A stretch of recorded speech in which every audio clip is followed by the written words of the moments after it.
Don't forget to like, subscribe and share the videos. It is actually asked in 2018. Okay, so this question is asked in 2018. Okay, why they ask this question means in 2017 they introduced the GST. Okay, so every aspirant try to prepare the GST's factual data like 101, 122, 22nd bill is the GST bill. Okay, or 101 constitutional amendment is the GST constitutional amendment. Okay, so amendment act, and then there are many factual data that they try to cover it. Okay, but UPSC come with other ideas. Okay, so their idea is infusing the mains thing into the prelims. Okay, and make it as some questions. Okay, try to make some prelims question from the mains. Okay, see, the question is, what are the most likely advantages of implementing the GST? Okay, so it is perfectly apt for the mains question. Okay, so this question is purely for a mains, but they try to ask the mains question in the prelims. Okay, this is the new trend followed by the UPSC. Okay, so here and there they try to make certain mains thing into the prelims. Okay, this is one of the question like that. Okay, so what it is asking is advantages of implementing the GST. Okay, so what are the advantages? Okay, it reduces the cascading effects.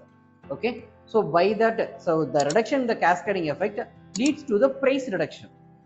Okay, so that will increases the demand. Okay, so by that it will increases the supply, that may increases the employment opportunity.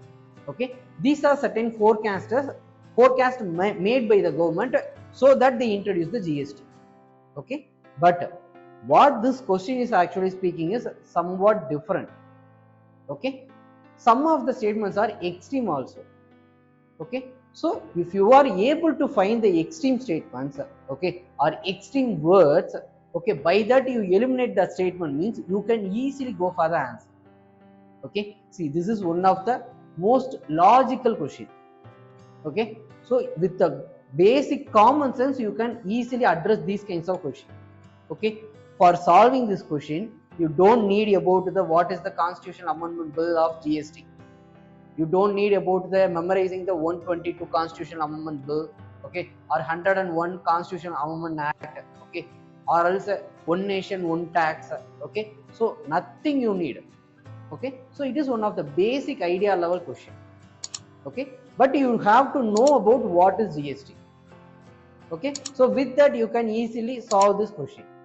Okay, so think, the first statement is saying that it will replaces the multiple taxes collected by the multiple authorities, will thus create a single market in India. So it is what actually saying is it will replace the multiple taxes. Yes, obviously. Okay, earlier there is a VAT, okay, excise, luxury tax, okay, and then wealth tax. Okay, so there are many taxes were there. Okay, earlier before the introduction of the GST. Okay, so all these taxes were, okay, they subsumed it into the GST. Okay, and they introduced the tax slab as 0, 5, 18, 28, 12 and 28. Okay, such a way they introduce the GST slabs also. Okay, so thing is it replaces the multiple tax. Yes, it's right. Okay, collected by the multiple authority. Yes, this is also correct. Okay, there will be central authority to collect the central taxes. Okay, state authority to collect the state level taxes. Okay, there will be state VAT or there will be central VAT. Okay, so there will be specific authority to collect this thing. Okay, so collected by the multiple authority will thus create a single market. Yes, actually GST is trying to create a single market. Okay, India has a one market. Okay, that is the aim of the GST. That is correct. Okay, so the advantages of implementing is to replace the multiple taxes collected by the multiple authority, thus create a single market in India. This is correct. Okay, second statement, it will drastically, okay, drastically, which is one of the extreme statement. okay, drastically reduces the current account deficits of India and will enable it to increase its foreign exchange reserve. Okay, see, what is current account deficit? CAD, which means import is higher than export. Okay, so the country is importing a lot, okay, more than producing a lot or exporting a lot. Okay, so if the country is importing the lot means they have to pay the foreign countries in a foreign currency.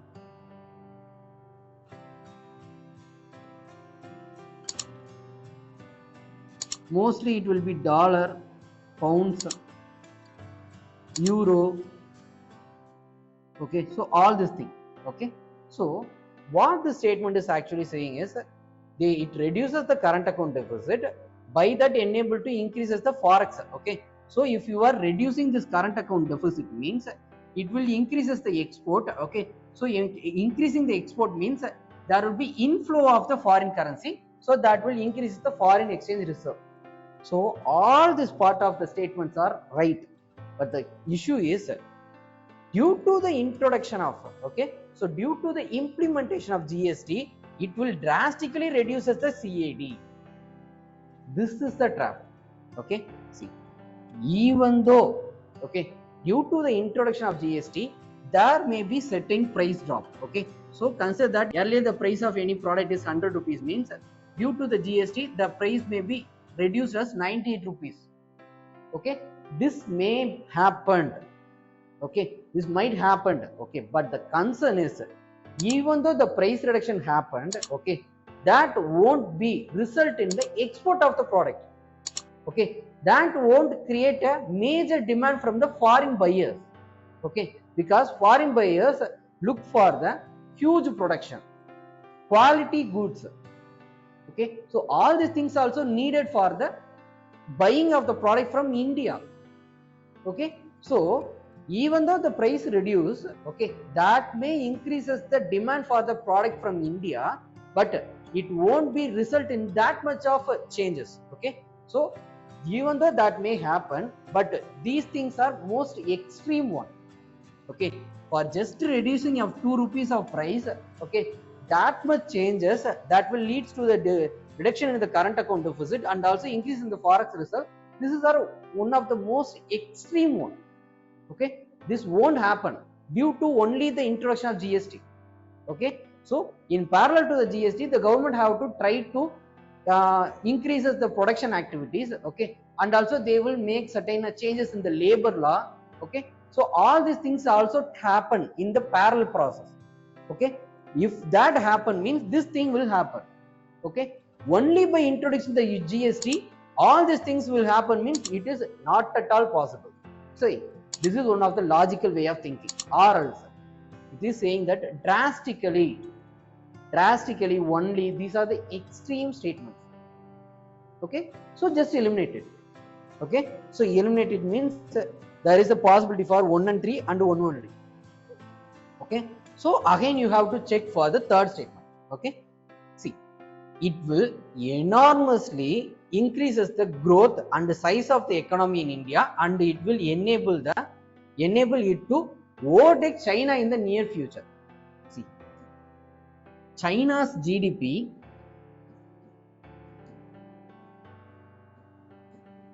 is greater than India's GDP. This is everyone know. Okay, but it is actually 4 times greater. Okay, which means India is producing for 100 rupees means it is producing for 400 rupees. Okay, see, introduction of GST will helps to overtake the China in the near future. With the single introduction of GST, it won't happen. Okay, so it will happen. It need to be happen means the introduction of GST also happen. Okay, there is the major changes in the employment law, labor law. Okay, there is the changes in the FD market law. Okay, investments law, there is a need of changes. Okay, and there is a major increase in the transportation activities. Okay, there is a need for the lot of port activities, construction of ports, roads, shipways. So everything need to be happen. Okay, and also the younger population. India is in the demographic dividend. That is a good thing. Okay, but at the same time, the younger population or the younger generation need to be skillful. Okay, more than educated, they need the skills. Okay, present generation are lack in the skill. Okay, they are deficit in the skilled activities. Okay, certain skills are needed for the service sector, certain skills are need for the manufacturing sector. Okay, that skills are lack for the Indian youth. Okay, that is also need to be addressed. Okay, so if all these things are addressed means this may happen. Okay, India will overtake the China. This will happen.